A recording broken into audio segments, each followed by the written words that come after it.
RDC est une et indivisible. De la population et de tout le monde, c'est qu'il faut tout arrêter pour faire face à cette situation. Et que nous ferons de cette terre richement bénie un réel havre de paix, de prospérité et de progrès social.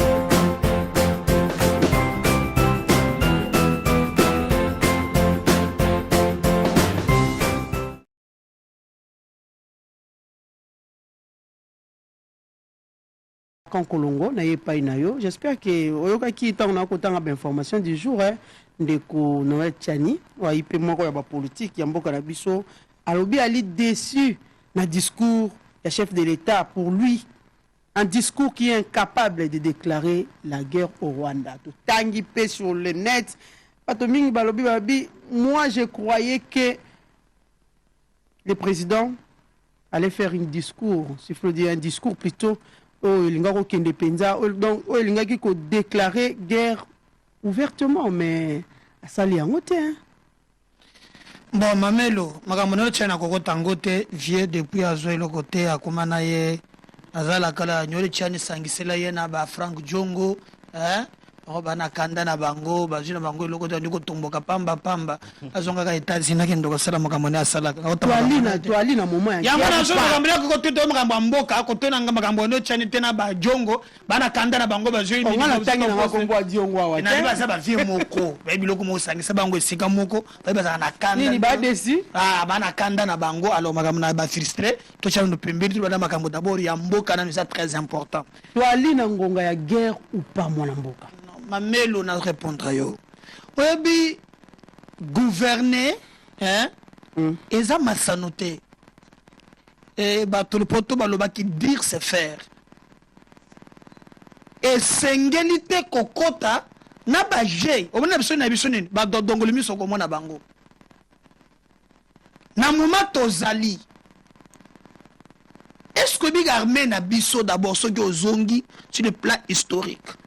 Na tout cas c'est colonel moko ya Kichanga o bango banemo na tongo au discours ane bangisie azokene na M23. Il faut d'abord qu'on sache ce qu'on appelle état des lieux, c'est ça gouverner kota la esika to comme peut qu'on se projeter un pour ne kosala likambo zolo bawana et sengeli d'abord ko sokola d'abord armée. Mamelo armée na biso outi na mixage na brassage. Cette armée est plein na ba Rwandais. Mais maintenant ba occuper qui ba fonction commandement à tous les niveaux. Tu ne peux pas jamais déclarer la guerre dans ces conditions au cause de la trahie. C'est de un. De deux. C'est que le président Otukosala Ao a lobby boye. Kazamba abandaki na yo koyoka merci quand même mosungie au tielie discours ayo qui peut avoir na plateau ayoka ki na yete alobi o président alobi ki azozonge la lisusu makambo ya diplomatie. Non, il faut koyoka avant qu'on opposition na likambo même na IDPS lolo ba 37 ans on lobi 32 ans. Donc je comprends que au bon ça na émission yote ba bengina yokaka oye so zala ki wapi po makambo zolo bezakate IDP ça sali 37 ans ça sali 32 au bandela ngo 32 na bio za mayele mais makambo zolo balelo za makambo na yote ba telecommando yokolo ba go so beta mabaku libanda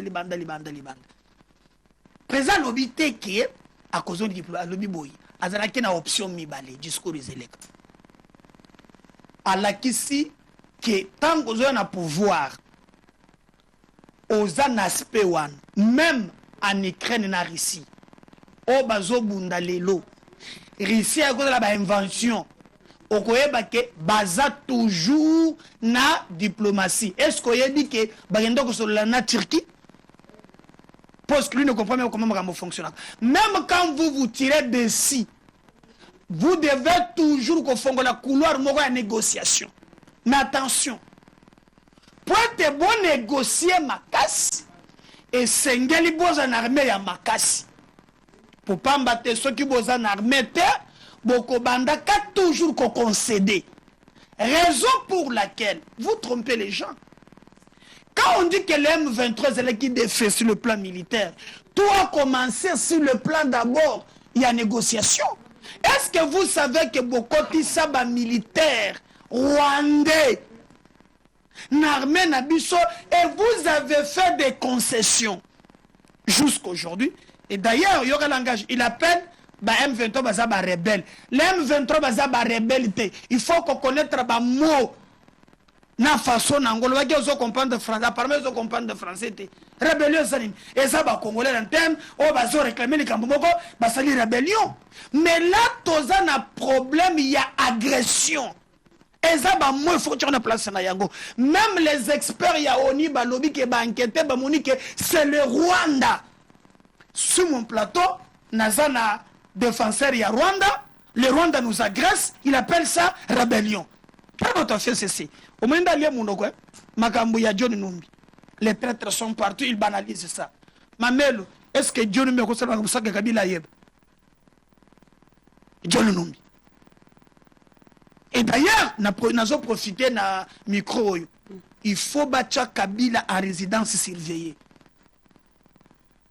Kabila est sur mon tokotika, na moment tozo le kela oyo. John Numbi est égal à Kabila. Kobangi alini ni pona likambo déjà John Numbi ndenge kobima. Ah, maintenant je vais te montrer. Webi bokonzio e utawapi? E utana fidèle. Ya bango wan. Bokonzio Kabila. Et bandana Moussa le Père, utana fidèle. Webi abdel fait la Rwanda. Bayana banzela wan. Aujourd'hui, Bakazamba, Babandaki Koluka négociation. Babandaki na ba marche. Na rappelé ba marche basala, marche liboso, babande bango ya liboso. Yango menda silika kotsana aina union sacrée akoka kite kande silaka veste cravate babanda ko hydro basoka na 20 mai. Batoka moyenté. Deuxième marche, batikele bango na Minkauti na centre ville. Bamoni moyen ba obtenir négociation sur le plan. Il y a pression à l'interne, ils ont secoué. Quand je vois aujourd'hui Moutouna Bango na plateau, il y a un langage. Ils ont sentir que c'est la promotion de Rwanda. Mais je peux lui dire, vous allez échouer. Ouvertement. Vous allez échouer. Armée Nabiso, Obino bo infiltra. Bochaba Rwandais partout. Vous voyez le discours de Kilobi, colonel, c'est lui qui occupe une entité. Quand le président Lobby va très traînons, et c'est l'armée, et c'est la base civile, va subir sort, na tongo abimi, à rejoindre la bande konaye. Moi, je suis pour la guerre. Mais je vous dis, pour nous déclarer guerre, il faut le président Mandako baliser terrain. Chef d'état-major Yassik. Est-ce que à sauter en go? Oui, que le président Nomaki a dans la prison, comment il s'appelle, Yab. Président a confiance à Pessier, chef de zone de défense, il y a Est Mobimbawan. Yewana Kusolana ba James Kabarebe. Yewana Akosenga Basso. Soussoukeno, Bolongo la barrière, M23 comme à Goma. Vous déclarez la guerre dans ces conditions? Mais qu'est-ce qu'il parle? En fait, dans une temps déclaré guerre, pas même un pion à Bango. On va nettoyer l'armée na traître et on va déclarer la guerre. Donc, quand déclaration de la guerre, faut la d'une manière officielle.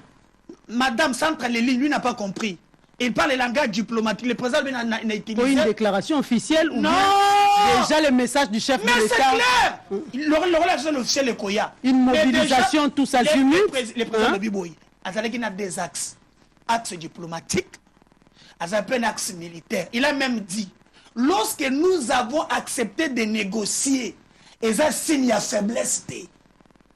Maintenant, quand on a des axes, et que l'autre axe est laissé limite, quel est l'axe qui reste? L'aspect militaire. Raison pour laquelle il a même dit que maintenant, là, à 5 chefs d'état-major, il y a quelqu'un qui n'a pas de troupes. Il y a lobby qui faire des serres qui perdent Bamboka Moussous.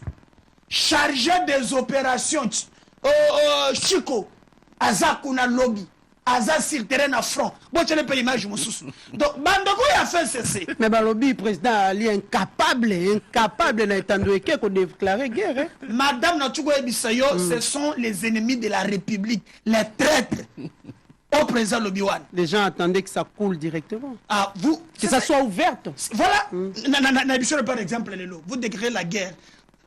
Colonel Naïsaki, on a Tongo. Aza, Kokipe, Mabele, qu'on a nommé Yé. Qu'est-ce qui arrive demain? Là, montrez la Tongo, à Longo, KNM23. Mais je ne comprends pas. En fait, Bazo Lingato tombé dans piège, na bango, oh, basi, babongisa. Bibundele Ali.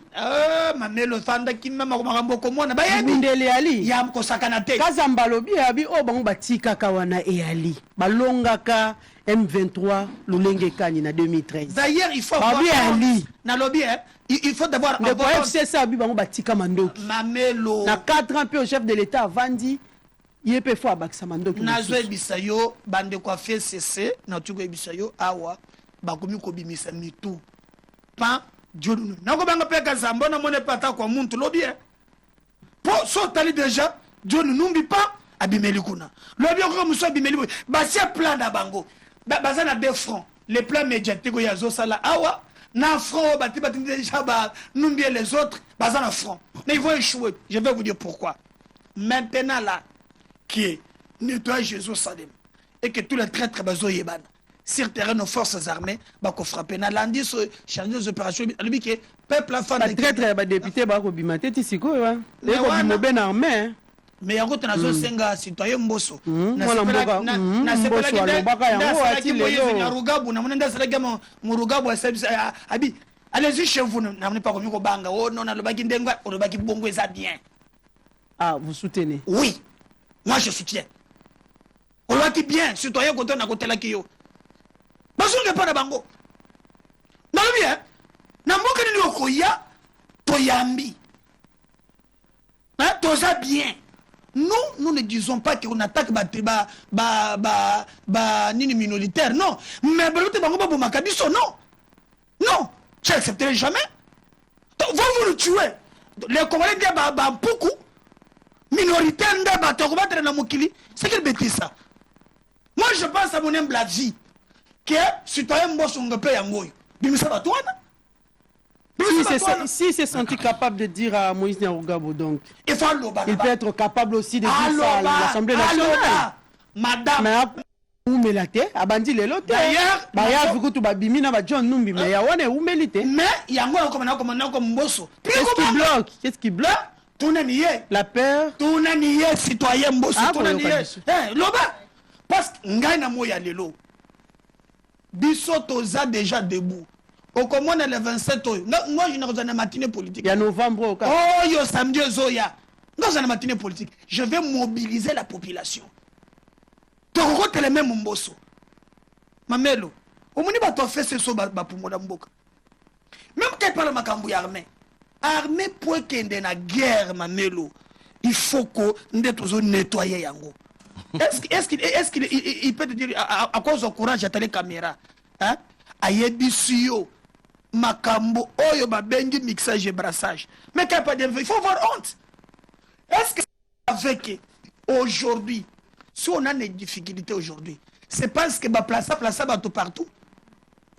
Mais maintenant, le président a nommé et nous pensons que en fait le président de la guerre, mais Bango Baza distrait. Balingalo Bakaka a utilisé moi figure de style Nakati. Alobi Nazalaki na des propositions. Na proposition ya Liboso. Na yaki il a parlé de la vision qui n'a il ne comprend même pas aussi la vision azaki na vision comprendre te pas le biboy nazala ki na lika ntango na vision ngeza ki boy to sala le susu bitumba na ba voisin te to bomani mingi to cha axe moko partenariat gagnant il est trahi, il est voilà. déçu Même gagnant il est déçu voilà na ba accord nyonso mamelo et cause la au plan en marche, mais partout nous sont abusés. C'est pourquoi on a une clause. Bachaka toujours moyen à corriger même les contrats. Na bajuriste bayebi. Point. Soto moni na makambo. Tokane ke yo muzana ngam mususu. Tokorije comme le Rwandais. Tokati yango, makamusu tokati yango. Maintenant tozori na posture armée. J'encourage notre armée maintenant. Nabi que nous en a bangna batu ya FCC. baye oyo bati batie bapio na bango zo conclure par là boyo ki sabango soni na moni déjà ba soda nyonso ba likuna commandant oyo na opération bazakuna na monaki bongo na Kibumba voilà lo bazana Kibumba ayebita ke Kibumba se ba récupérer ngo na FARDC ya zakaka akosola ka publicité a bande na ye ba a kokubisa ayebita na Kibumba ba récupérer ngo lobi mais nous disons que ça prendra le temps que ça prendra. Il n'y aura pas de négociation de Bango Bosanaki. Il n'y aura pas de mixage ni brassage. Ça que Bozo Zerawan et Koyate. Beta Bango peut récupérer Mabele na Bissonyons. Mais d'accord, Kolongo, c'est pour récupérer Mabele, s'il faut dire la terre de la RC, moi, quand même, quitté mon cas, le chef de l'État, vraiment, il a lancé, il a appelé tout le monde à l'objet va faire taire dans nos divergences politiques. On a eu FCC, on a eu Union Sacrée, on a eu la Mouka, on a eu parti politique, Songolo, l'allée extra parlementaire, tout le monde a parté, on a eu Kanaroben Anzela, Mboka lobby va faire taire ma divergence politique, a dit le président de la République, on a rappelé, va se mettre, va s'unir pour nous défendre. Patrie Nabiso, est-ce que l'eau qu'on a penza n'a habité que Simba na plateau moni ngono bao basé na joli numina bango ku est-ce que bako terre divergence il faut bazo bunda na armée yé faza donc Simba na ngote bino mo boyebi ke Simba on prêche par l'exemple muntu ko komisa Rwanda za yozo mona zo tonanga mituna on dirait que ça le banda plateau tant que ça pas de face c'est réaction na mais c'est que le président de la République a peur de la nation commettre ba idée na ye mais ba oyo lokoso ya teke tunga bango na monoko omoni ambiance wane sila bango bato ya misolo balingi bazonga na puisque peuple asundola bango batindi jori numbiye ba media yo kenda loba boy yo sala boy biso toli ba congolais balanda bango te les blocs qu'on parle ici ce n'est pas les blocs des acteurs politiques et ça bloc ya ba congolais boye ba kitoza na mbabe moko. Il faut tout le sibaya mapinga na biso pour récupérer eteni et là tant centimètre mo côté autre côté na monaki na Goma lié tango ya zali ko komisa Rwanda o metela na Goma bagilinge babimi balobi pona bango discours ekolekate balobi sima omoni baketi na frontière et yango na kokana même mapinga recrutement o balobi ao batu bakoya yebele batu bakokota bilenge bakokota et encourage tous en armée na biso na lobby président de la République likolo au changer nino au changer kota même na ba territoire kota na banane bao bazakuna eza grave est-ce que bege na Rubavu ya yebite il faut conclure na conclure obike na Rubavu batinda ministre ya défense na époque na bango atame tabe bakenda kuna na Rubavu na Rwanda ba négocier même 23 zomono quand ça bako ça l'assemblée ayebi yango très bien que na Rwanda ba déverser ba militaire rebelle rwandais te pas na biso et aussi ba pesa ngo commandement uniquement na est. Même quand il déclarait la guerre là, voilà, merci beaucoup. Maintenant, c'est très important. Alors, cet accord, il y a Rubavu, il y a Yebi Yango. Maintenant, il y a une difficulté, il y a concrétiser Yango. On a mobilisé bande, on a lobby, on a fait CCT, on a mécanisme. Il y a Rwanda, mais tous les armées na biso, tout nettoyer nan. Merci beaucoup. Merci mon Mboka. Merci Mamel pour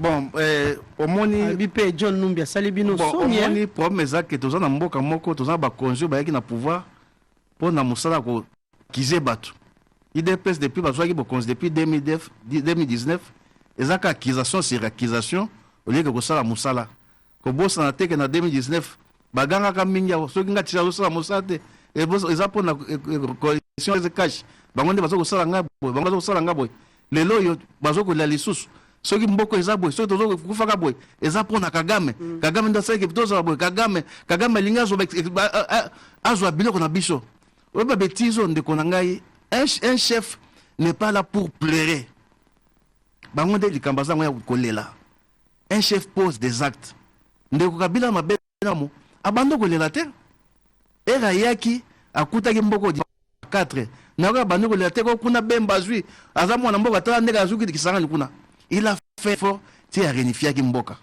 na tango pe de commune en 2013 naka ki te bando kolela Rwanda mutasaki boy a de faire M23 ti likamwana pe ça pendant 6 ans to ka masolo te lelo atande ko alobi ebike ba Rwanda bato bakina bango Kabila bato basabi ba Kabila tondimi nyonso parce que bango mosala bango akize bato. Mais lorsque Tshisekedi a pris le pouvoir en 2019 M23 n'existait plus.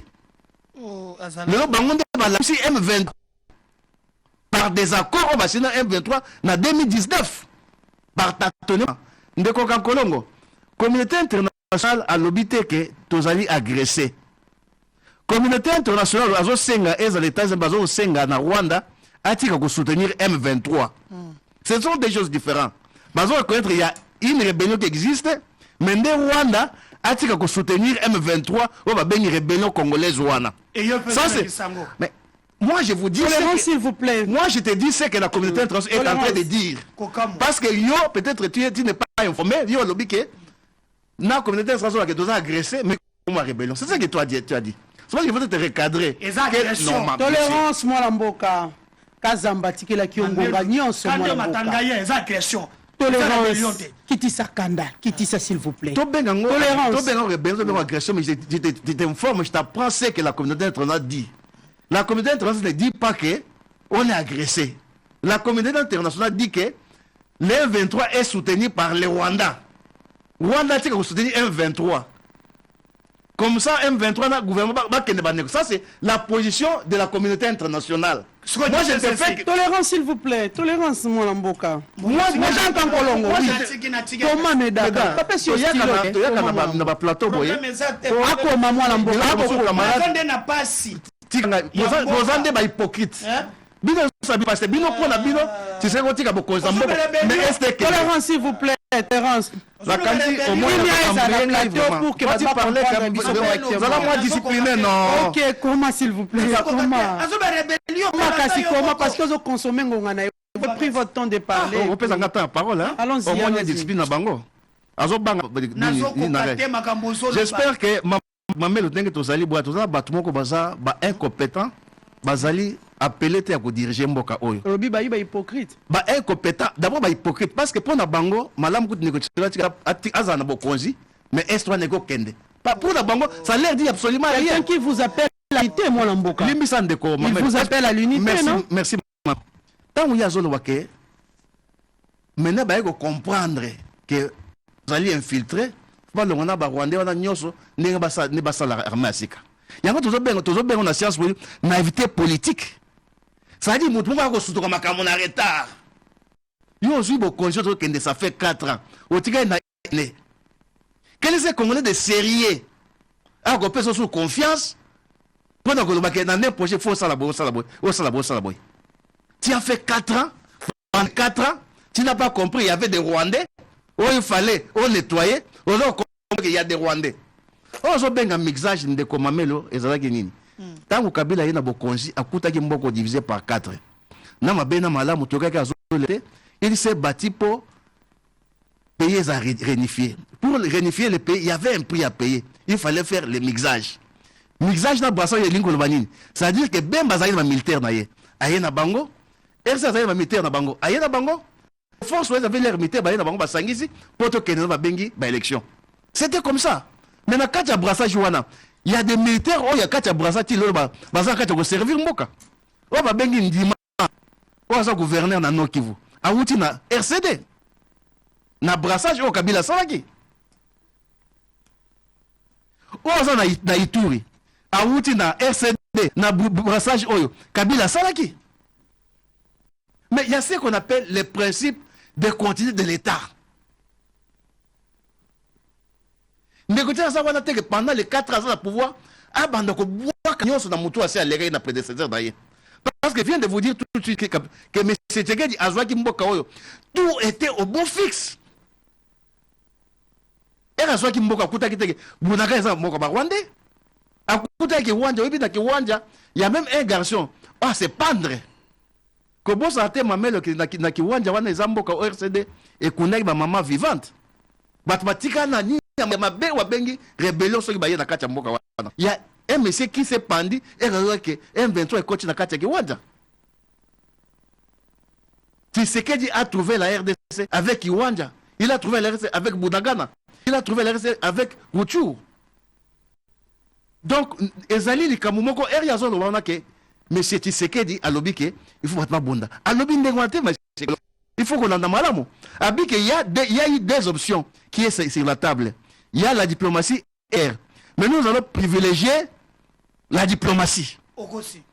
Nous allons privilégier la diplomatie.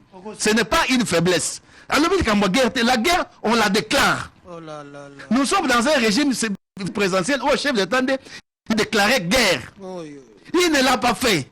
Il a parlé de la diplomatie. Qu'on doit continuer avec la diplomatie. Il n'a pas déclaré la guerre d'une façon officielle. Il a dit que nous allons continuer avec la diplomatie. Madame, Mamelo, on va bien diplomatie. Oyebi, ce qu'on a niveau de la guerre, il y a Russie na Ukraine, na landaka Union européenne. Balobi ata Russie a négocié na Ukraine, mais il faut équilibrer, PG d'équilibrer dans terrain là. Bas même l'équilibre pour avoir une négociation les plus forts à zalaté. Raison pour que l'Union européenne autant à fournir mandou qui est pas parce que bakosu na table de négociation. Nous avons sur la table de négociation, faut ici pas sans dire que l'Ukraine dans la position moko boy. Ba la diplomatie te n'attend au secrétaire aux affaires faibles. La diplomatie sans armes, c'est comme la musique sans instrument. Parce que quand on parle de diplomatie, on parle de négociation. Il y a aucune négociation à genoux. Qui ont des gens il y a M23. Vous trouvez des gens M23. Vous n'avez des gens M23. Et ces gens-là ne sont pas inquiétés. Moi, je dis que l'armée aujourd'hui est en train de jouer à la défensive. Et il y a des négociations, diplomatie, c'est makasi. Il fallait makasi. Est-ce qu'il faut... Il fallait un discours.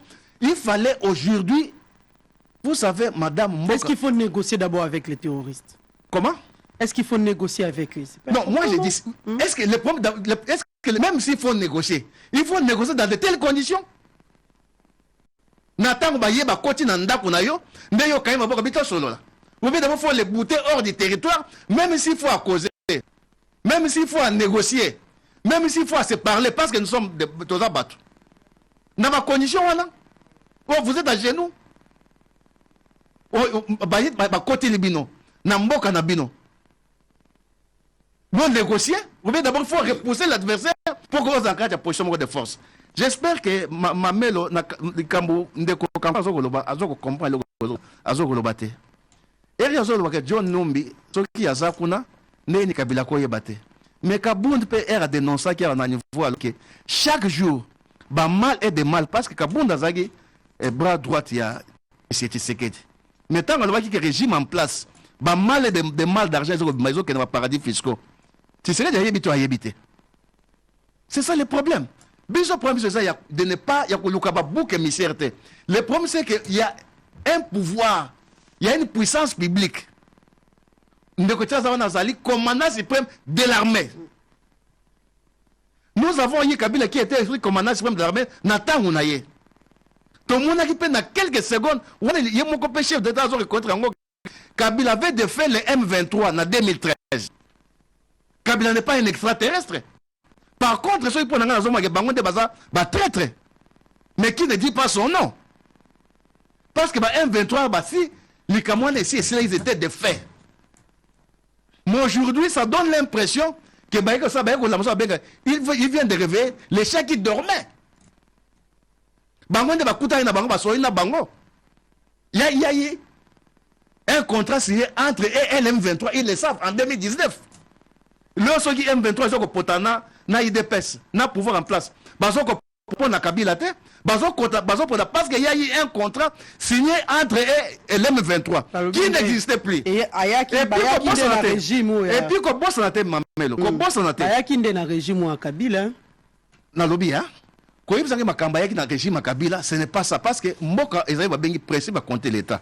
Moi je suis en train de c'est-à-dire 2019, lorsque M. Tshisekedi a pris le pas, à coûter une 23 na Bunagana, à coûter na Routuro, à coûter na Kiwante.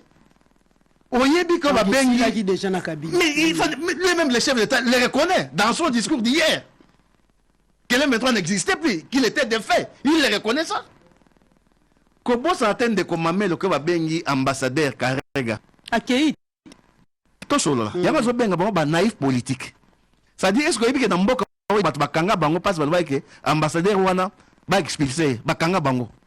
Vous savez que des gens qui ont été tabassés par la police pour valoir que ambassadeur Azonga, mais bango baboya. Babi, ce sont leurs frères Bagozonga te, bagoyo kango.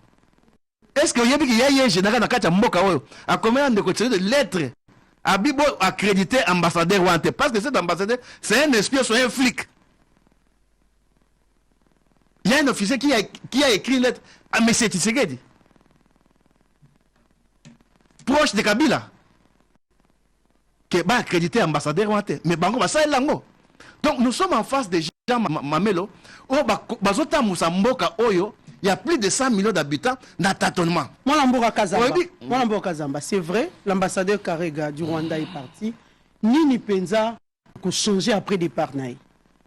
Non, mais qu'est-ce qui va concrètement changer? Non, c'est-à-dire qu'il faut le problème est que et Tikalika Kobe bon changement c'est ça alors que son départ aussi était un signal fort. Mais c'est on a notifié qu'il est parti officiellement. C'est d'abord tardif. Parce que vous savez que dans Katambo, il y a des gens qui ont marché pour ça. Mais des pèses, ils se sont entêtés. Mais je vous dis que ce n'est même pas suffisant. Ça, c'est une goutte d'eau dans l'océan. Oh, dans des pays, ce n'est pas suffisant. Dans des pays normaux, l'ambassade on a fait que l'esprit, on n'a pas. Dans des pays normaux, on va fermer l'ambassade. Il fallait. À Tshisekedi, hier, il fallait avoir un discours clair, fort. Et pour l'ambassade de la RDC au Rwanda. Madame, Mamelo. L'ambassade de la RDC au Rwanda. À ma connaissance. Or, il fallait fermer l'ambassade du Rwanda. Il fallait fermer la frontière avec le Rwanda. Il fallait fermer les Rwandais. Pour Rwanda, il va fermer il fallait déclarer la guerre officiellement au Rwanda. Parce que quand il parle que nous sommes agressés par les Rwandais, mais vous ne déclarez pas la guerre. Mais c'est de aussi. Non, est-ce que c'est un problème de figure de style? Ici, nous sommes pas dans, on parle de figure de style dans la diplomatie. Mais maintenant, ici, nous sommes dans un rapport de force, c'est-à-dire usage de la force. Déjà, par votre déclaration, par votre discours, ça peut terroriser aussi l'ennemi. Obi na kangi la frontière nangai. Obi, par exemple, qu'à partir d'aujourd'hui, nga de Tshisekedi na ketia état-major nanga na Goma. Parce qu'il l'avait dit, abi que pour nalikamo etali est, ata vie na yo sacrifier. Na ketia parce que Goma, c'est que la RDC. On avait vu Mobutu en son temps, abano kende kuna azo babatukuna. Na ti état-major nanga na Goma. Madame, Tamusa mboka ezaka ka bilengi ya kotambola kana ba otambola comme net magelate ozotamba mboka nyonso avec des prestiges avec des millions ko so ami to kabati mais ko zape mo ko mboka ezali ba sacrifice ça dit moko bike eza mboka o na liaki eza mboka oyo peut-être na yaki na loko te melo na comme milliardaire na ekara 4 ans ah likambo ezali je vais voudrais même sacrifier ma vie pour na mboka oyo et comme ça ndenge na zaboy. Voilà des choses que le peuple s'attendait à ça parce que le peuple a mobilisé. Kakolongo, quand a mobilisé, il y a des choses qui Tshisekedi. On met un peu dans la bêtise, on ça là. Quand a mobilisé, nous, le peuple congolais a toujours manifesté le vouloir vivre collectif. Le Congolais, mon côté est normal, à moins que on a eu des pèses. Parce que on a eu des pèses, est-ce que Kenango, mais Tshisekedi a beaucoup de Mboka. Mais nous disons que ce qui est que, tu sais qu'on s'appelle beaucoup de Mboka. Soit bayatiki ça on va s'en occuper de bango bakei ou bien bango bakende batika biso s'en occuper na bango. Donc soutenir la FRDC ne voudrait pas dire que toi soutenir politique na bino vous obawana o ya ko plaire ou ya ba pere. Le peuple congolais aujourd'hui avait besoin d'un discours fort d'un chef d'État, sentir que il y a un chef d'État qui est en train de s'adresser na Munguna clairement. Mais tout le monde y a ngoté. Par contre ça que ko attaquer te ko bundate eza faiblesse te biso za pays hospitalité pays hospitalier Mais quand on est à français, quand on parle de l'hospitalité, ça ne voudrait pas dire les libertinages ou des bêtises ou des balivernes. Hospitalité, il y a des kota na mboka na bino na lingi na sa bon kota to pesio boye to pesio tambo to pesio carte de séjour no yango. Mais na tango ba côté bino makasi. Bazo exploiter ba minéraux na bino, bazo ko batu na bino. Yo le mec notre quand même parce que nous sommes un pays hospitalier. C'est ce qu'il a dit dans son discours et qui énerve les gens. Donc si tu n'as pas suivi, je te dis là par rapport à Kazamba, likanisi kasi ya bandeko ensemble si les députés nationaux et ensemble bazali peut exiger expulsion que l'ambassadeur et Ouganda.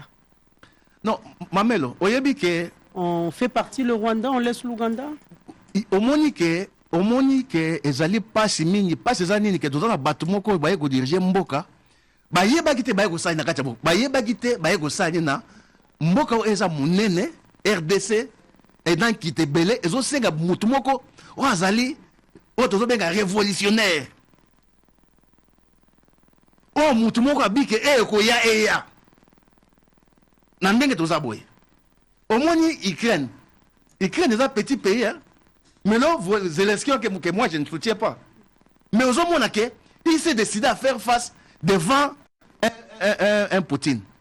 Mais tout le monde appelle Poutine ou andimi que a écrasé mboka musu pour l'intérêt mboka na ye. Nous avons Kagame. Et que ça to ça opposition Kagame. To ça Kagame te. Mais disons que parfois, nous avons besoin des genres de dirigeants. Ouais, on a même à massacrer Mboka Moussouzou pour y aller bien. Le Rwanda est premier porteur de coltan. Et les autres, dans la RDC. Qui bénéficie avec ça? Ce sont les Rwandais. L'autre, de finir Kagame. Mais les Rwandais sont en train de l'applaudir. Qu'est-ce qu'on attendait de M. Tshisekedi hier? On ne va pas habiller Saint-Paul pour déshabiller Saint-Pierre. Ouganda na Rwanda eza eleko moko eza politique moko oyebi ke bato basali ba erreur ebele na bokonza bango Mamelo oyebi ke za ba Uganda bazaka de RDC wa bazana eturi o basanga na armée na biso soit disant ba traquer ba ADF o bas ADF wana ezali rébellion oya ya Uganda mais kufana na kati ya RDC ADF wana eza ya Kagame ya Museveni. Mais tant la niveau on a évité ton dimanche que ba Ougandais ba kota wa ba traquer ba rebelle wana def na katambo il y a des Ougandais Ituri. Mais Bunagana ozo kana Bunagana Mamelo il faut chuter Bunagana ozo kana Bunagana ezali frontière na Rwanda te Bunagana eza frontière na Ouganda. Donc le Bunagana so eza wana toutes les armes qu'ils ont ezo contre par Ouganda et contre par Rwanda te. Mais comment yoko lobake Ouganda est makamwate alors que Bunagana est à frontière dans Ouganda. Les 23 ne peut être alimenté que par Nzelaya Ouganda parce que frontière est en Ouganda. Mais tout le monde peut nobi balobeli na landa qui n'est Patrick Moya avec les gens d'habiter toza kati ba kolanda to yeba toza kati ko landela. Vous n'avez pas plus de renseignements. Voilà, merci beaucoup. Toza kati ko landa to yeba so que pour Ouganda ça na simelo ko wana. Est-ce que na mboka oyo même na soso le bataba yebite que Ouganda na Rwanda baza politique moko pona mboka oyo lobi toza surpris batangi komba Ouganda te atangi ka komba Rwanda likolo tozali surpris on avait cru que biso ndenge balaki toza mobiliser pas derrière la politique sale de l'UDPS mais derrière les RFA parce que notre pays mais ceux qui bouzo bezali parce que du choc des idées j'ai la lumière et ça été pour dans un temps de guerre to yakawa à ça qui soura bien to beteli maboko ça là qui bien. Les pays ne peuvent pas avancer de cette façon. Voilà, merci. Il faut des sons de cloche. Merci. Lorsque ça ne va pas, ça ne va pas. Et puis ça ne va pas avec la politique de M. Tshisekedi. Mboka oyo mamelo ponga na sisa. Mboka oyo abengi État. État est incapable ya kolesa batu na ye. Et cause incapable ya kopesa batu ne musala. Mais ceux qui est commis incapable ya ko sécuriser ba frontière. Ceux qui est commis incapable ya ko sécuriser batu na ye. Là, on tend dans les non-états. Donc, Mboka, et ça, il souhaite. Tant qu'il y a des gens qui ont Jean-Paul Yoko m'a fait na Kwamoto. Mais parce qu'il y a l'absence de l'autorité de l'État. Na Mboka ni yomona biloko wana ke na tongo parce que nenge doza wana l'insécurité est généralisée. Tant que Makambo qui Bumba, Makambo ya Bunagana. Mais ce n'est pas seulement là-bas. Mais elle est à Beni, elle est à Lituri, elle est à Kwamout. Donc nous sommes en face des gens qui ont été à même de ne pas sécuriser nos frontières, qui n'ont pas été à même de sécuriser nos populations. En dehors, laissez bangote, laissez bisopete. Sécurité de Luka qui passe que Congolais de Konanga. Il faut conclure. Il faut conclure. Passe na biso bandote mamelo. Mais peuple qu'on a ça mo ka senga. Soka zwa ki mama suwa ne peut-être pas que ne kwa moto aka so mbisi na kota kisasa aza kimia. Bunagana wazo keza eza million moko eza commercial makasi. Bunagana okebo eke ruchuro koti Goma. Ba commerçant de Moussa bango basaka yango na parce que tous na kati ya mboko ya ce qu'on appelle des amorphes politiques. On doit terminer. Les amorphes politiques bazali bato mamelo. C'est-à-dire que ma campagne politique est aliété. Il y a peut-être un jour élection à voter mon tout. Voilà, merci beaucoup. Merci beaucoup. Nous allons prendre cet élément. Merci beaucoup Mamelo. Merci na ndeko nangai Jean-Paul Kazamba toko partager plateau. Merci na batunyon so bakolanda biso na bandako ndetolo bagana parti na biso Congo en avant, Congo na motema. Donc toko lebela Congo pour na biso efandi na motema. Voilà, merci beaucoup Jean-Paul Kazamba, merci aussi à Médard Kankolongo, espérons que tu as la penza na débat moko kozala vraiment démocratique, débat moko kozala républicain et puis toko senga pena bande quoi, c'est vrai par rapport au motona motoali na couleur politique na e poto ko lobela mingi discours à chef de l'état to landa ki lobi tata mokonzi ya mboka yekutu na kati ya message na s'il faut dire na kati ya mona e alobi penza bato banso ba tikana no ba divergence politique bato bazonga penza ba patriote pour que Mahimatali oyo ko déranger penza na est ya République démocratique du Congo et si la fin que nous tous te défendre patrie na biso mboka na biso to lingaka mingi to ko banda ilongo na yo mwana mboka Medaka Nkolongo to sola na penza masolo alelo. Hier nous avons suivi comme je l'ai dit discours ya chef de l'état analyse nini oyo ko sala par rapport ya maloba ya mwana mboka o aloba ki lobi jeudi 3 novembre, l'Olenge vraiment s'explique qui sur la situation sécuritaire à l'est de la République démocratique du Congo. Est-ce que Tata Mokonzi Mboka a convaincre la population de la République ou soit à décevoir la République naïe? Mamelo na banda ki kolingo pesi bitoto mwa biscuit moko ya émission au côté simbala moko na sujet et ko pesi bisoko kosopo soki tokemba la moko na discours ya mokonzi ya mboka tokozanga kolobela makambo mususu na katata 3 minutes na koya na sujet na yo na autorisation na yo na banza na inelo balikambo moko avana bimawa na libato meteo balobi lisusu mbule kobeta lisusu. Sombule beti na ndenge na zomonela Kishasa mais likolo eza ko indati. Alors mbulo beti sali ba dégâts ko sakanate. Gouverner c'est prévoir, il y a que constitution na biso prévoir ce qu'on appelle la décentralisation. Il y a ba attribution dans le pouvoir central, na ba attribution dans le pouvoir provincial. Mais tant on a zotala nato tali Kishasa. Ndenge batu bazo dindaka na bandako. Ndenge makambo ezoleka bato bakokufa mena komona ta mo interpellation mo côté ya bayebaza na ngonde ya kokamba mbulu betaki mokolo wana je crois na commune ya Lingwala na katikati na commune ya Kinshasa maye tondi muto abimi bakabla kura akufi mbula muke maye tondi koleka na rond-point Willery tout kolobela te palais du peuple moyen te. Ce que je me pose la question. Babi ba séparateur et comme on en a té. Ce qui m'étonne moi mitona zo mitona. Maye tondi. Baye bazui ndisa kokamba. Est-ce que boli ba cause na condition wana? Quelle est la politique publique? Oyo ba cause ya Kinshasa ba fa nango pona likambo wana. Eko selanga mutema passe. Est-ce que Bike Mamelo, ministre na biso ya finance, appelle ça pas moins de 2 millions de dollars? Ou appelle ça ka ville ya Kinshasa na likambo bengi makambo ya kinu bopetu.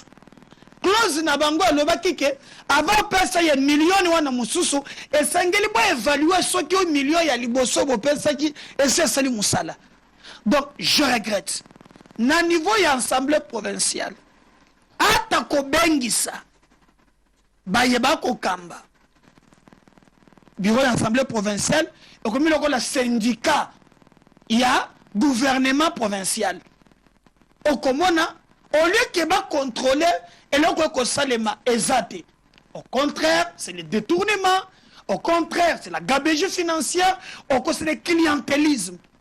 Donc moi je pense que le président de la République, le gouvernement central, parce que Jean-Tini, Godet et les autres, Balakisike, Basundoli, Banakishasa, avant que Bambulo Moussoussoya, Bameka Kota la nan, et puis Namouni Tongo na Willery, Nde Batindi tracteur, et Bandolongo la poto, Soko Bandi, rond-point Willery, Tiozo comme niveau ya kan Lufungula, poto ngope, Balongoli, bakanivo balongoli yango te il y a risque mbule beti ezongi lisusu na kati donc danger za makasi soki mbule ezongi lisusu bameka kosala mosala oyo ezali. J'étais choqué ya komona ke na concert ya Wera bakomi Wera zone chante kino bopeto ngubila to aza ta muto bakamwa musique yoko comprendre que te sérieux ezali hein.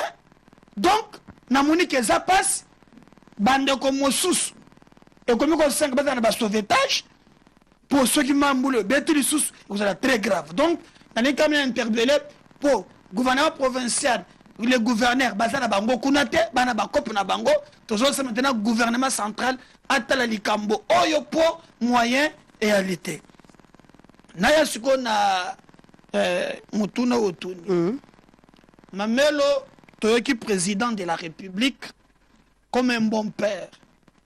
Il devrait s'adresser à la nation dans un moment pareil, parce que Kobo Sarate qui est président de la République, il y a Zali garant, il y a bon fonctionnement des institutions, il y a même père, il y a unité. Donc, quand Kozala, Kimiate, Mboka Nabiso, et Zali agressé par le Rwanda.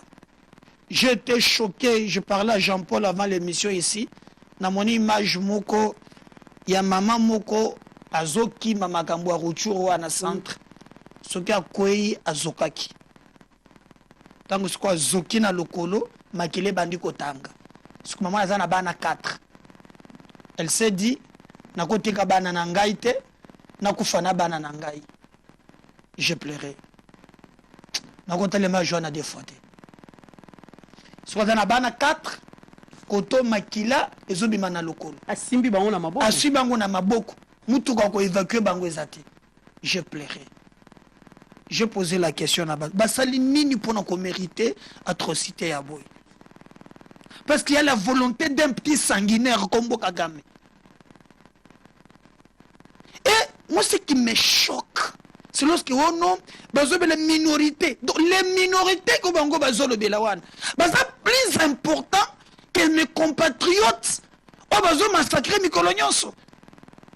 Nakolanda président Nayoki à lobby à l'ébile de biso ba jeune nakende point par point to se mobiliser to soutenir l'armée biso tozalaka mobiliser déjà assez le monde doit décourager biso. Moi et mon parti Congo en avant jamais n'est pas au-delà de 2000 jeunes et le cas na boussole na politique to ça la marche comme dans 14e rue qui n'a parlé du peuple. Asala mukana tongo mukaka bo no soki tomoni bino bolati teni ya basoda bilamba leti ndenge mokana basoda toko kanga bino à la veille makambo eleki jibem piana wer babeti concert balati bilamba basoda aselo kanga bangote makasi na ministre na nzoto na biso nda bandiko kanela biso la mobilisation était déjà mais ministre intérieur a quitté sa biso yango président a lobby makambo ba divergence. À un certain moment, nous devons comprendre que Tshisekedi passera. Les hommes passent, mais les institutions restent. Quelqu'un disait même, tout passe, tout coule, rien n'est de mer. Comment Tokuki Kozalana Moya Lilo, Moka Nabiso est attaqué, ou comment un politicien qui vient pour défendre le leader naïe, chose grave, ni ne peut pas journaliste dans le but. De manière générale, beaucoup corréler même ba fake news ya ba Rwandais. La guerre est avant tout médiatique. J'ai vu des journalistes na bapage na bango bapandi nini bapandi sango nini. omoni par exemple image moko ya un rwandais atelemi nsima ya mutuka moko azofilme abimile soda congolais mboko yo mboko eza bien te toza ta na minduki te toza na masasi te mwa eza te alors que eza manipulation. Après vérification, tant que tu checkes ton monique, derrière lui, il a été trahi par le véhicule. Oh, Ezalaki Yaba Rwandais. J'ai vu les journalistes partager ça. Ma mère constatait, à chaque fois que nos forces armées vont exploit, au commandement de partager en côté. Soit qui kaka M23, M23, tu as Kagame, Rwanda, non, le M23. Soit qui kaka Rwanda, c'est moi qui n'a pas nyonso. Donc on est infiltré même à l'interne. Moi j'ai été choqué un jour. J'ai fait une émission. Babengi ngai na mundo sakaza muntu M23. Wo makambo lobi po na biso na lobeki makambo moko boya ndenge bazobo makabatu ndenge bazotoke na baporte bango bazali nde bazobunda bitumba boy. Soit qui ba moni par exemple que bazwa ki mboka moko boy lobi ba surprendre bango pas ce que ba congolais ba yebisine ba koko bo fur ba batira bu pourtant net lobby il y a nabutu 500 militaires bazo uta Rwanda comme d'habitude pour ba kota bazala ki surpris ba beti bango na yebisio ce qu'on appelle bilan est grave ce qui ba sori bango bongo bande ko nangande ba kufuta prix Kokoko, yo za traître. Ta! Na miso mo sina banana yo. Donc, traitise et c'est là qui m'a cassé. C'est pas le moment, il y a au moins un montant de discours, il y a qu'à démobiliser les troupes. Les présidents parlent de traîtres. Ils ont l'armée, ils ont la base civile. Mais ce qu'on dit que Dieu nous dit à Bonagan. Société civile, à mon Dieu nous dit à Bonagan. Basta ni communiquer. Mais quand tu vois, est-ce que ceux qui poursuivent FCC Mikolo na Jean-Paul Kazambaza wana a repris sa position. Azali wana ko répondre. Dieu nous mina bunagan. Mais tala bato ba no menazana kombo moko mamelo na tangela yo aki a rejoindre M23.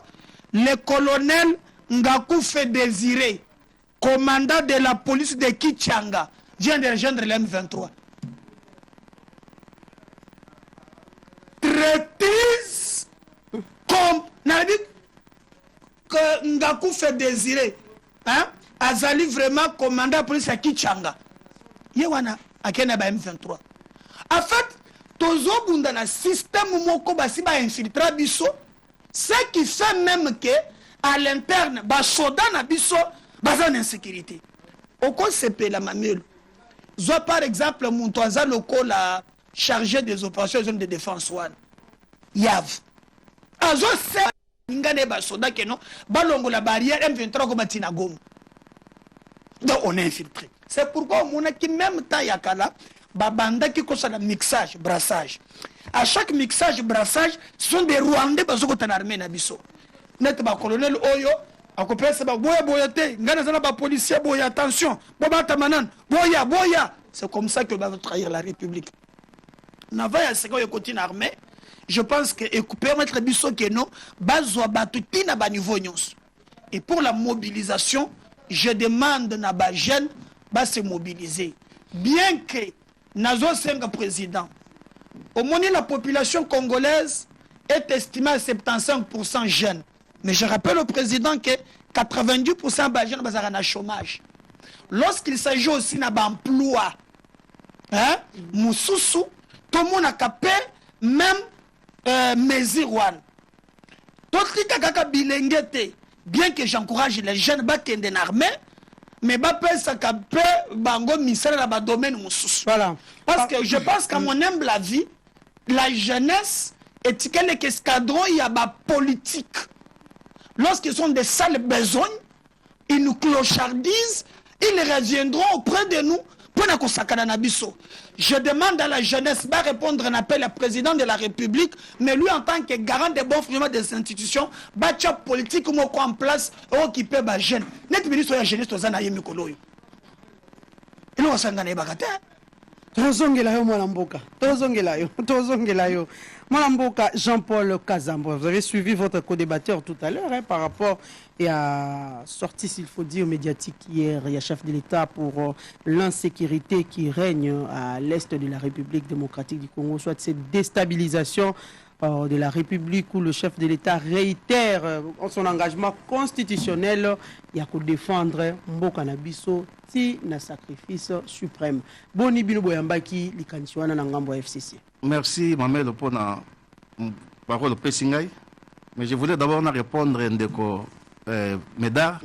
Dans le Kamalobi, il y a ville à Kisasa que chaque mois 2 millions de dollars va mobiliser pour na etali kin bopeto. Mbongo ne kendara parce que zaki soki ba pesi mbongo faut yeba basadi pour mususuya. Mais pour mes que ça va détournement que ça organisé. Et rebi 2 millions et pas ministre. Ministre aura combien comme commission, aura combien comme rétro commission pour comme kuna. Et ça les kamo ça système. Ça dit quand ça soki 2 millions bimi wana nyozo kende pas ya gouverneur. Peut-être que ça bimi 2 millions ministre atikali na autant étant OK boye ba bi ne ba sala. Moi projet ça obligé pas bimi ça parce que il faut pas kabola. Donc, on dit qu'on connaît le gouverneur, le ministère central, les ministres des Finances, lorsqu'ils déboursent les 2 millions, il y a Tika Maboko Pamba. Donc, ce sont des détournements qui se font organiser. Ndekopon a un discours à lobby, et qui vraiment c'était un raté, un ras-le-bol. Et ça qui n'a pas antipode, il y a peuple congolais, il y a tante, il y a peuple congolais. Au moins, on va bénir mon conjamboka, Azali, premier personnage de la nation, Azali, père de la nation. Lorsque le pays est menacé, au niveau wana, bajos ba télévision, ba radio kolanda, bazo kusata na ba décision majeure na comme état limboka. Ezala te ko bimbo banda ko sala état délié, o banda ko se plaindre. Mais bana ba na ba télévision eza pour baze la ba qu'est-ce qu'il y aura comme décision ozo monake mo konza mboka teme po mboka kende liboso. Mais pour na zonga na sima na biso na science politique. Nous avons 3 caractéristiques opérateurs politiques. Les gens passionnés, les passionnés sont des révolutionnaires. Les révolutionnaires, c'est-à-dire qu'ils ont un pouvoir, il a un projet, il a un programme pour Namboka. Jusqu'à même au sacrifice suprême. Il faut que pour n'étaler intérêt en Mboka. C'est chef de l'État a réitéré en les Camotés, ceux qui ont ça va. Ils révolutionnaire. C'est-à-dire qu'il y a un projet, il y a un tâtonnement. Aye aibike tango na kokoma na bokonzi na kosala boye azana agenda oyo fanda pour mettre makambo etali mboka jusqu'au sacrifice suprême. Mais dans peut to bengi ba jouisseur aza mutu moko aye na bokonzi pour na constater d'intérêt personnel na ye aza na pouvoir pour les publicité lingo le c'est-à-dire que na comme président il y a Union africaine batienga président SADC mais en réalité il n'est en train de faire rien. Un jouisseur, c'est aussi quelqu'un, il vit pouvoir pour les alliés prestige, les alliés misolo. Mais de ça, on peut pas baigner dans naïf politique. Lorsqu'on parle de naïf politique, Azali opérateur politique, il y a des consi, à éviter à ça, c'est-à-dire qu'il est même les jouets de son cabinet. Na katia bureau na ye, ba cause la paix et l'eau que boum, il y a zobaté même na les jouets l'eau quoi, azo sutuka. Ba ben on va naïf politique. Un naïf politique peut m'amener le point sur qu'ils apprennent à gagner temps na yo. Azali mutumoko azoka ba décision té. Ou bien qu'on soit décision mais à contre-temps. Tant qu'on linga soit décision à 8 heures zongo, déjà makambo ici et bebaki. To benga ba naïf politique. Yo moko yeba nanya za naïf politique na za jouisseur nanya zali boy. Mboka na biso mamelo na banza na o bengi relations internationales, il y a 3 moyens d'action na o etali makambo réglé, makambo etali ba état. Ils ont bengi la coopération, ils ont bengi diplomatie, ils ont bengi usage de la force. Qui dit usage de la force, ils ont bengi guerre. Mais ko landa bo ndeko na biso ndeko Tshisekedi diso tali ba moyen d'action mi balo liboso, ainsi épuisant ngo. Coopération en sali. A comité na évoqué na Rwanda. Andimi que Rwanda est kotia Rwanda na RDC batia coup de direction générale bango na aéroport ya Goma ya ngande coopération asali que Rwanda apesa bango Sakima pour extraction ya or bakozwa ngo na Goma bakes traité yango na Kigali pe bazoteka yango asali que na Uganda bayokana na coopération batonga banzela ensemble. Donc, coopération côté déjà, ils ont épuisé. Mais simbité. côté diplomatie ndeko na ngai Mamelo, combien de voyages ndeko tira sali pour makambo état diplomatie? Plus de 250 voyages na 4 ans pour l'état de diplomatie, pour makambo na est, insécurité na est et si là. Il y a un bengi diplomatie, plus de 250 voyages. Avec un voyage coûte pour le voyage de chef d'État minimum ça 2 millions de dollars. L'argent des contribuables congolais. On appelle tout le monde que diplomatie et si échoué. Mais bon de côté c'est que lobby a il y a diplomatie les sous. Oh et si échoué. Ah, diplomatie, tu sais qu'il a échoué. Mais échoué, mais ali à combo. Échoué, maman, Mamelo, na biso. Parce que ceux qui ont diplomatie agissante, mais dans une situation, ah, dans une situation.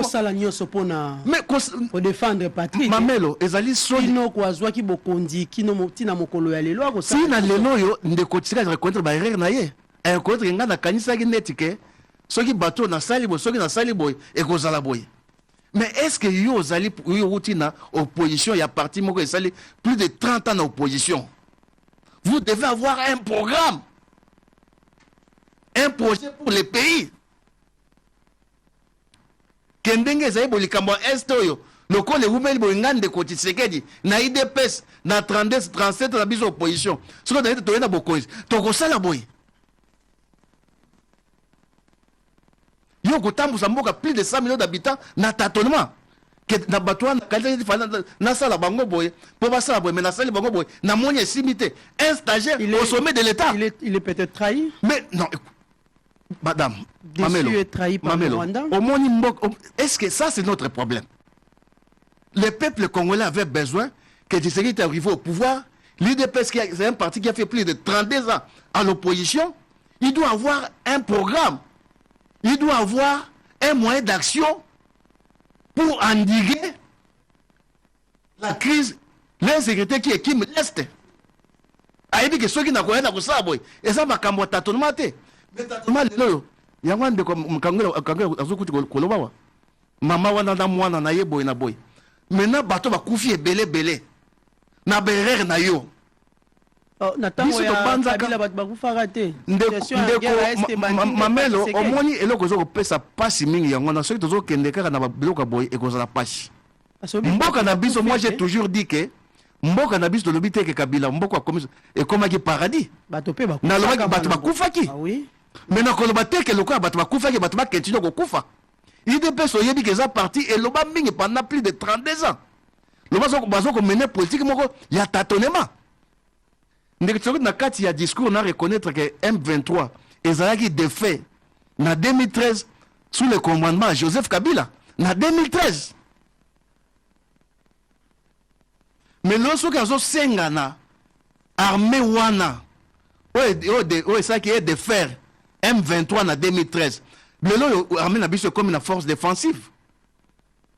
Ça dit toza na mboka toza na netike yo tata oza na ndaku bato ba koti na kati ya ndako na yo bakangi bano na chambre moko boy bakangi mwaso na chambre moko boy yo tata okanga na chambre mususu na e ba kolinga ba ko menacer ozo ko wana ke ndenge ko kangwa zo ke soki M20 FRDC basali action bato bazo ko lobete ba ko lobele eloko ni ndeko na kankolongo pour mes amis le FRDC basala position ya défensive elle n'attaque plus ndenge bazo depuis M23 bazo bugana Ghana.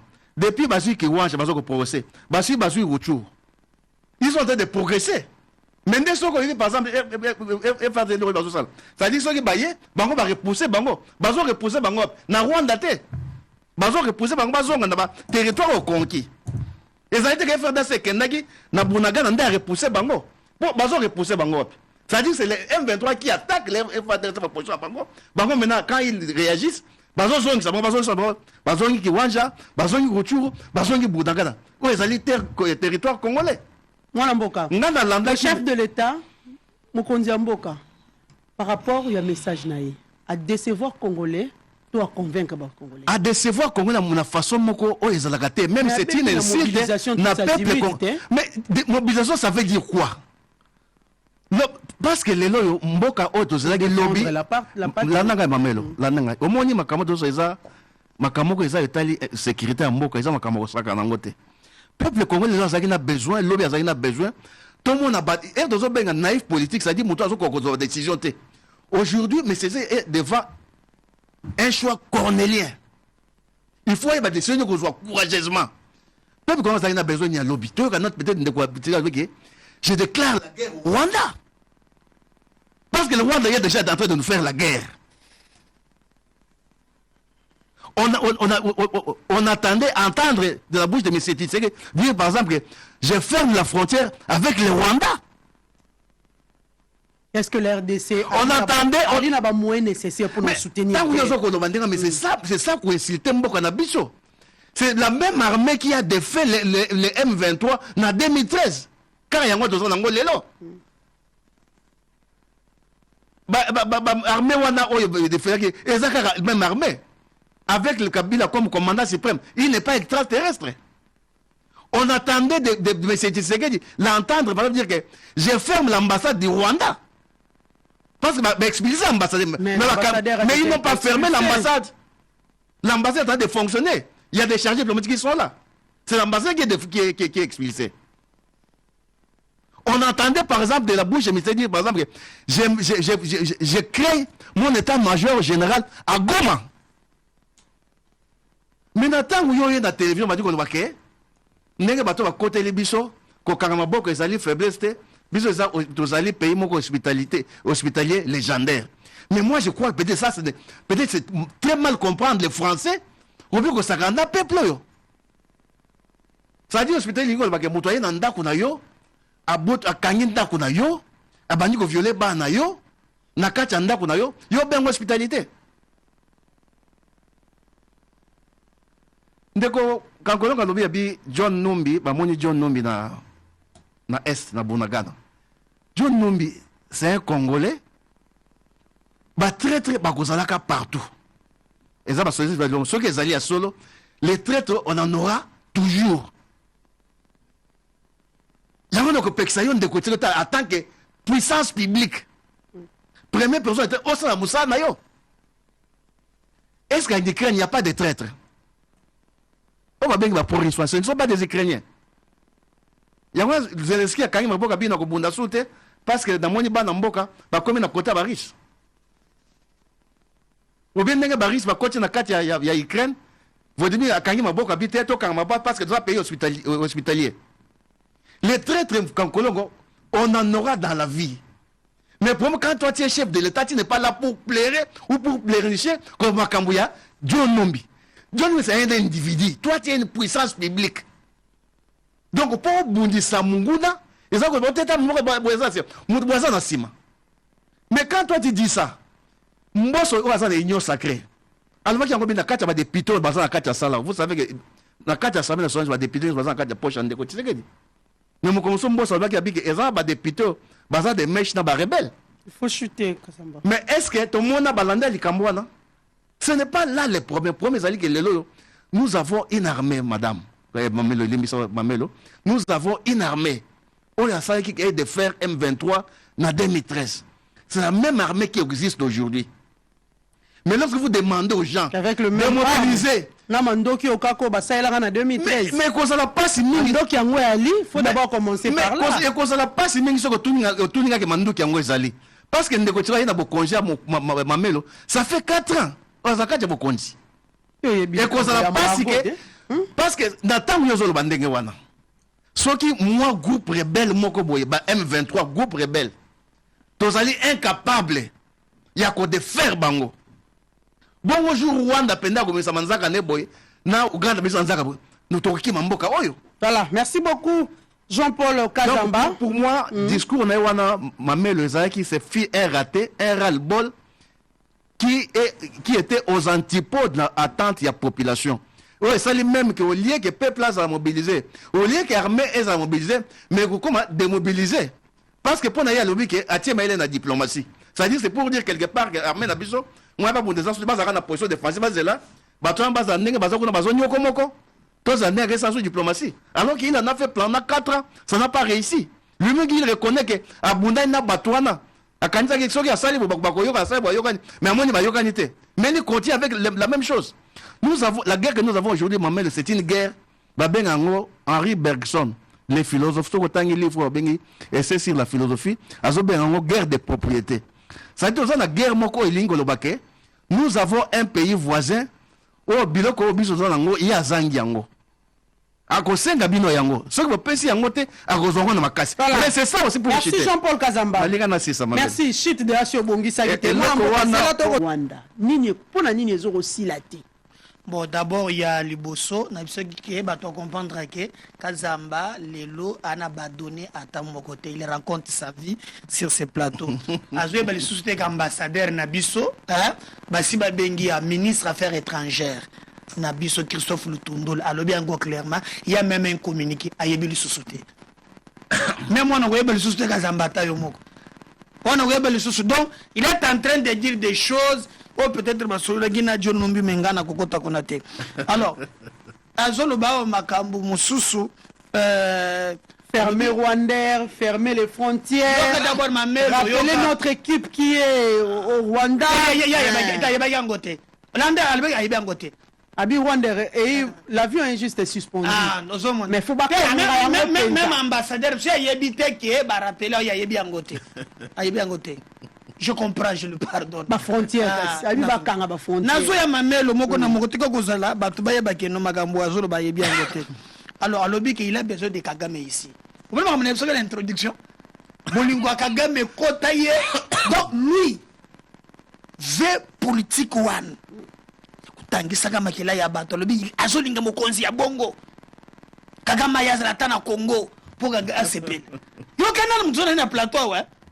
Et puis à tout isinga mutema ah Kazamba na yoba kitema melo azolo bawo tozana M23 za rébellion nazoka ni sendenge moko na katumbi alobaki pango wo pour les Congolais bawo bazoka mataminduki kotangisa makila ya bandeko na bango ba Congolais tozana ko ba communauté nyonso bato baza très dangereux. Bitumba batu bazo tangisa makila baza ba Rwandais. Ce ne sont pas des Congolais. Et je veux parler makambo ya communauté awate. Po biso awa ezala wara to chaka ya l'aise. Un Sénégalais ko na Sénégal na café na yeba poussière ba ba poussière mingi ba kuchela bango kuna azumbongo na ye ba kotungisa yete. Mais lobi teke po ye awa ekomi mbonga na yo nganzama nango zwa ba kombo ya bangombe na biso olanda ko nyoko na biso wana tokonjima yango ata mokolo mokote. Je vais dire à Kazamba Keno solingi Kagame katisa rejoindre Kagame na Rwanda. C'est un petit sanguinaire qui finira dans les oubliés de l'histoire. Muntu na ya makasi. Il va te comprendre que nous sommes sala un objectif de moko. Moi, je suis un patriote. Je peux vous dire, Nazali ko porter ma casse nangai na armée na biso. Yugandanga azo créer diversion. Wo na makambo mixage, na brassage, yeza ya Jean-Pierre Bemba non. Et ce qui na Jean-Pierre. Pourquoi après makambo ya muto ya kotisa Bosco Tanganda aza militaire ya nani?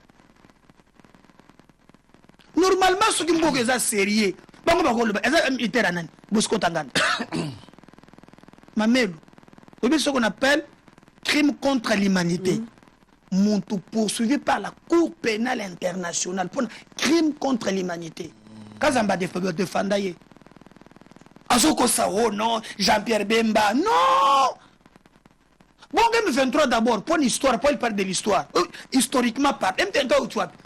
Nassim Depé, non. Kunda Batouarit. N'a Bosco Tanganda. Makabozo na plateau les sous. Moi je pense que même tes enfants c'est simplement Gambozo Salawana terre. Non c'est la vérité. Comment je côté la Rwanda? On se sent dans mon thème pas ça. Dans le bakateme, j'ai tout obligé na kataye. Pour les autres côté mon thème sukingai. Makamura Zambazo Salaw. Je comprends que Baba Toba John Numbi. Mais vous allez échouer. Vous allez échouer. Biso tokanisi na moyelo mamelo. OSS Salami, le président de la République, il n'y aura pas de négociation bazoluka et Kozalate. On ne doit pas négocier avec ces terroristes. So balingi to négocier na bango, Kagame a négocié d'abord na FDLR. Et je ne comprends pas cette hypocrisie de la nébuleuse communauté internationale. Pourquoi vous nous poussez à négocier avec l'M23? Pourquoi? Donc on négocie. Ce qui tu sais que c'est la calcule la Bokonzinaba. Héros. Tu sais pourquoi sauter à Korea Rubavu? Au tournée, deux fois. Maintenant sauter. À répondre au temps. Quand dit que l'M23 essaie de faire, ils ont M23 Kabila na accord tabasina Rubavu Balobi. Bino na bitumba boko zonga sima mais biso bogana pa soda bochen armée to kopesa bino commandement nyonso ya nord yango monaka na nord Kivu mobimba baronde la plupart na ba fonction stratégique. Mais c'est ça que tu sais que du maintenant en train de faire ouais. Ah mais so monate non nazoya ba kore ba balota so bana abi misango attends le contenu azo ça le de ba genre solo encore il y a M23 mamé na zo ebisa yo ve bato ba nini faut ça pour procéder à l'annulation ya bakor ya fatigué bato fait c'est bato John Lundi Kolanda bangote ça on appelle en français créer la diversion réalité et le quoi c'est réalité toi signé na biso to signé ba na biso yo hein rimo chibanda kozolo kakorango yebisa baba sola kana ye ameme kuna chibanda muntu asine ezali mais même amelu kuna rimo chibanda muntu asinye ngai soja bogo la kiso yango na ko viere mazaka pe vie nanga hein na ko bundete na zolo numéro faut faire l'interview ata na bomo yana ku fite il te dira makambu ya basuni na Rwanda mais moi je te dis batinda ministre ya défense atami bayokana ke na côté nyonso est na tuka biso lelo o na kichanga hein aki na M23 maintenant ko bangezari tu sais que lobi boy vous savez Tshisekedi a révoqué ba généraux mususu tous les têtes besoin de taboloko tu sais pas la plupart maintenant ko bangana bango na place solo aller tato ya zui biso to ça sur le Camboté to sauter en premier. Il n'y aura pas de négociation. Mon parti politique congolais avant et lobby Tokonji Mayangote, l'hypocrisie de la nébuleuse communauté internationale va imposer d'abord négociation entre Rwanda et FDLR. Pas de négociation, qu'est-ce qu'on propose alors? Qu'est-ce que nous proposons maintenant? Parce que nous avons moral il y a troupe maintenant. Le ben Kibumba na moni na biso ba kiti hein. C'est là comment on a conseillé tu sais pourquoi battre de Dieu mais ça pas battre. Nous disons que l'option militaire est sali. Les Cambouango et l'armée qui est bon, mamelo eza makambo eza partout dans le monde que moi personnellement je n'attends rien. Bah ya pour bâtir pour na FRDC. Nanu ba comme opérationnalité eza kakawate partout au monde des alliés. Au moins ce qu'on appelle force Barkhane na Sahel les alliés. Ce qui to tia maele na Kenya c'est que bali na armée forte hein. Bon, ils ont mais forte pas même les États-Unis à un certain moment ça la coalition on appelle ça exemple na Sahel. Est-ce qu'on appelle la force Barkhane? Ou bien la force sous-région. Ba pays on laisse ba yokani o ya ba sali. Partout na mokili ya lelo e komi ata oza makasi ndenge nini bato bayaka tout le monde comme village planétaire. Mais qu'est-ce qu'ils attendent? Ba cause la nini. Mais on passe à planga na cause la rien n'est pas na bango. Moi makasi na ngai to yebike ba onde ba yo tia maboko to ba ko yo ko tia maboko me ba ezane te pa na yo muntu ayazo ko mbolelo ndako okoloba te ka ko ma charge satisfait hein. Ouais exactement. Akleki na pointé aleki ko exactement, c'est-à-dire que akoki ko ça le koki ko ça. Mais quand toi tu es faible, tu es obligé d'accepter non? Mais mambe na biso que to uti wapi, il faut comprendre que ndenge to zaboye on a besoin ko tonga armée ba ko tonga armée te na mbula misatu. C'est ce qu'elle est en train de faire par tous les moyens ton armée, mais malgré Tuya Kagame, Bazali paix, Kosala Moussala. Pour être armée montée, mais Bakou échoué parce que la volonté populaire est causée la pointe Bakambo et Tambola. Très bien. En conclusion, Médard Kankolongo. Je crois que nous entendons, il y a ce qu'il a. Tu as aussi lisa, tu as une biscuit. Alors, pour chuter, vraiment, je vais demander au président Tozo Kende quand même, depuis la délégation, maman Moko Baouti na marché central, Singa qui est de l'union sur la paix, ce qui est jusqu'à présent, Bamoni et le comme côté.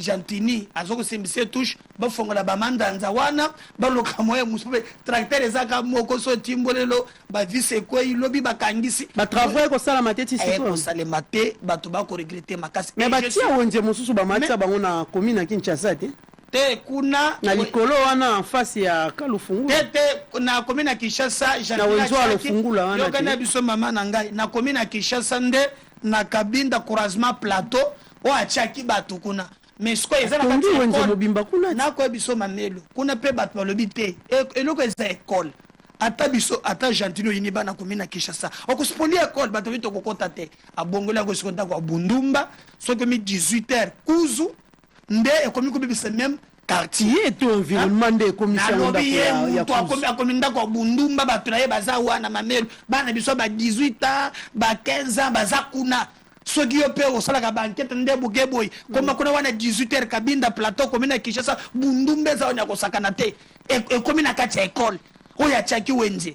Et d'ailleurs je regrette comme les amis tenanga so na koloba lisusu te, je me pose la question objectif oyo jila lingete za ngona ngobileza flou ngai mutu na soutenir lingete le rapport oyo ya villa Kinshasa tilelo nazo monangote. On nous a dit que na Bejerka ba millions et belé et bimi c'est porta plainte na 4e mairie tilelo yi chef akoko solate pe papa lingete kotene mabako eza makasi. Je même vu maintenant gouverneur Théo Ngwabidji nini salaire eko bimate kuna bako misolo ko pumba bako yiba na moni même inspection na lisusu na Théo Ngwabidji je demande le président de la République gouverneur Azako Théo Ngwabidji babimisi balakisi mbongo ebungi ya belé au moment que ba contrôler Théo Ngwabidji a sauté à quel côté la IDPS. Non mais moi je pense qu'il IDPS a parti à Valère.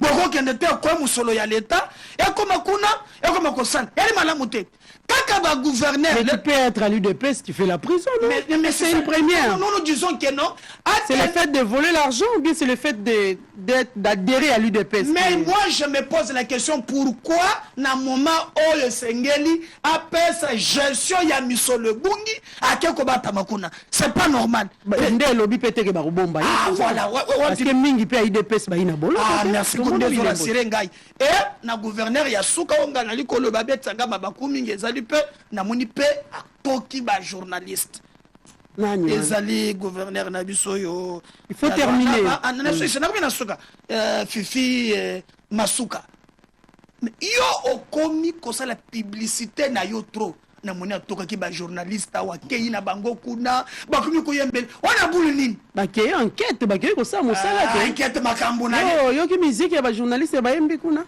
oyoka jango te mena ko sana zana ngoko yoka mais na suku moni keno kuluba ye muko ba plateau spécial tozo lingate makambo kanisi ya koleka na télévision imabe zela na bisa yo mamelo na to yo ko sala émission ba to musu ba ina se ba ko zela ni mamelo tozo kate ezalaka Kabila zalaka bongo so le gouverneur komi ko tutotolo ye moko à la fin o komona Chadara zalaka pe bongo yo komi eli kanda za elite c'est dans fond l'ennemi aliro na moni akomi ko kende nango eza sous malamu te. Mais en conclusion nous nous disons Congo en avant toujours lancer mobilisation générale des présidents lobby bato ba yoko ka message d'espoir c'est samedi et je crois que vous allez le 17 tout samedi ozo ya kuna voilà tokozala na Kabinda Center à partir ya 10h tokozala ebele pour se mobiliser pour le petit sanguinaire de Kagame voilà. Que ce pays et kozala ya yote moninga na ko défendre na plateau azo souhaiter oya awa poyo ke lengi okoya te on va te barrer la route. Voilà, merci beaucoup Medakon Kolongo.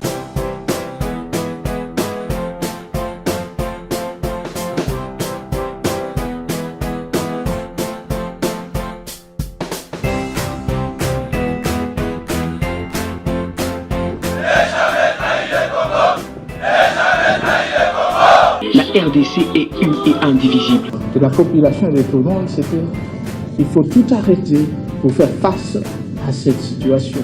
Et que nous ferons de cette terre richement bénie un réel havre de paix, de prospérité et de progrès social.